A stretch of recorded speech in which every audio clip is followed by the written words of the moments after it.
Hello, my name's Jane Forrest and I work in Trafford with autistic adults and their families. I wanted to talk to you today about how we can promote our positive physical and mental health and find ways of enhancing our well-being and staying more in control of things that happen to us. It's particularly important to think about this at the current time with the coronavirus. Many of us might be feeling more anxious at the moment. The news is uncertain and guidance is changing all the time.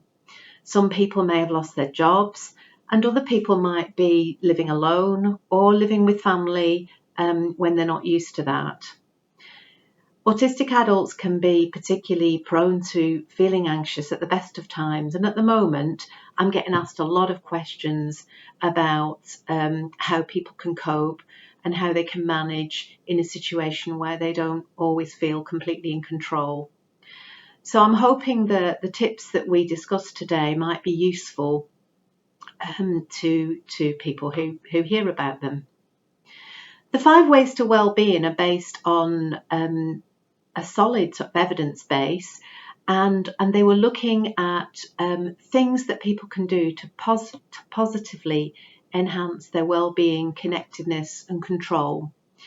The 5 ways are very easy to find out about. If you put 5 ways to well-being in any search engine, you'll come up with a variety of options.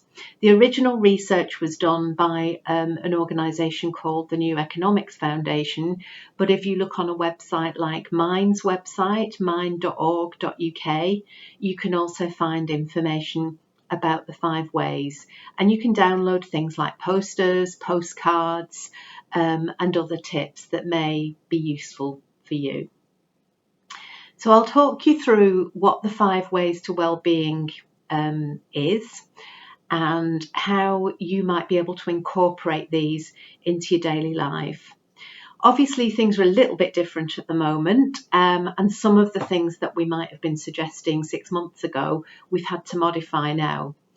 But I'll talk you through them, and hopefully we can think of ways of incorporating these into our lives. So the first thing that we need to think about if we're going to enhance our positive mental health and well-being and physical health is staying active. I think that's something that we all know, and what I don't mean is that we all have to run a marathon or that we have to take up extreme sport. Staying active, getting out, enjoying fresh air and exercise is really important for us all.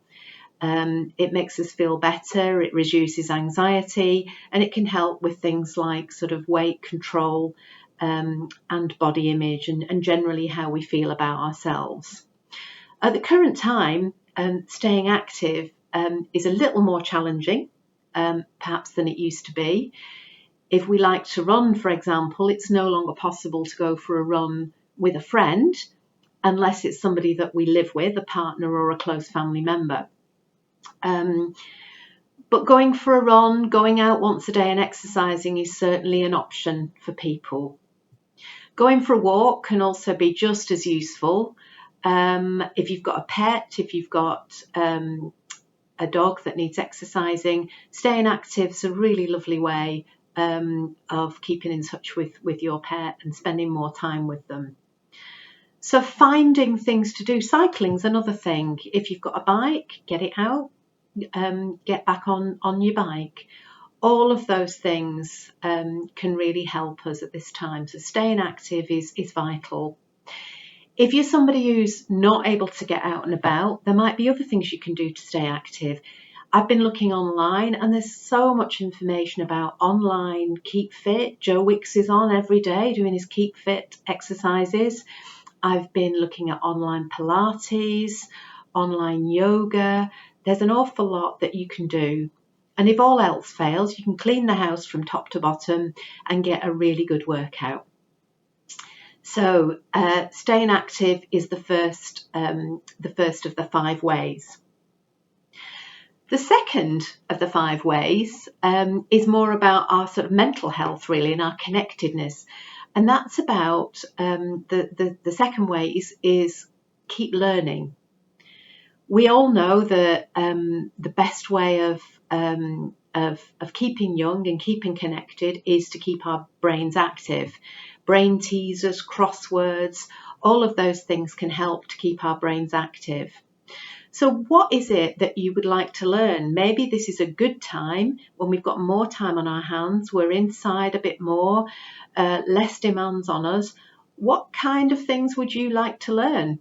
What sort of things maybe have you tried to learn in the past but felt like you didn't have the time? For me, I wouldn't mind picking up my Spanish, and there's lots of really good apps out there.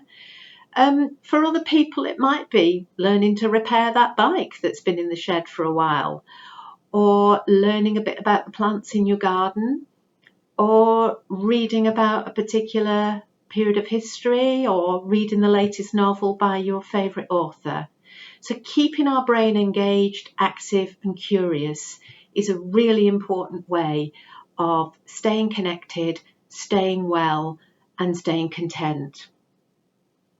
The third of the 5 ways to well-being is something that perhaps we all struggle with a little bit. I know that I certainly do, and it's take notice. So what does that mean, taking notice?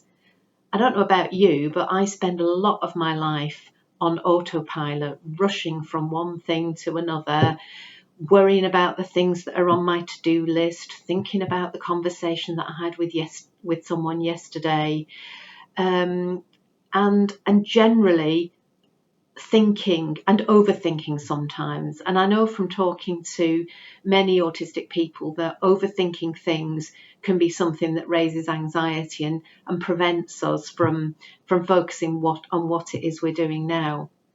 And really important in maintaining good mental health is trying to remain in the moment and not to overthink things. So taking notice is about looking at what it is you're doing now. Are you cooking a meal? Are you out for a walk? Are you playing a musical instrument? Are you focusing on what it is that you're doing now, or are you worrying about other things? So take time to be present with what it is you're doing now. Some people talk about mindfulness, and that might be something that you've learned about before. It might be something that you've read about.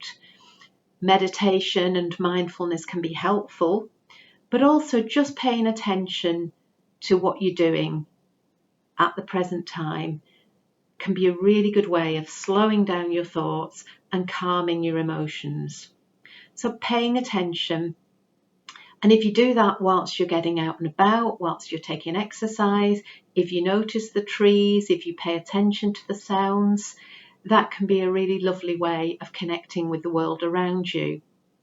I don't know about you, but I've certainly noticed that with less traffic on the roads, I can hear the birdsong much better than I used to. I can hear sounds of nature much more than I used to, and that's a really lovely thing that I've noticed about the difficult times that we're in.